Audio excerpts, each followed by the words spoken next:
Bà Châu đứng ra đây, bà Châu đứng ra đây. Đứng không được chạy ra đường. Ô! Ô! Không được chạy ra đường đâu.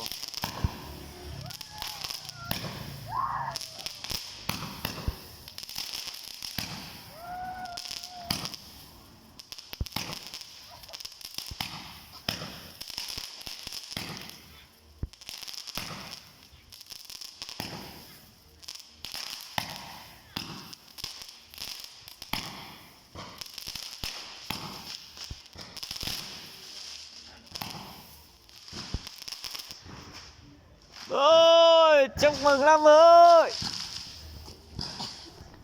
Tiếp tục, tiếp tục. Đứng nguyên đấy, đứng nguyên đấy.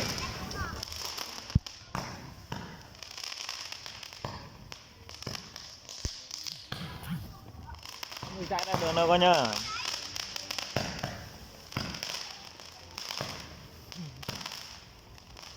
Không có quả nào to à?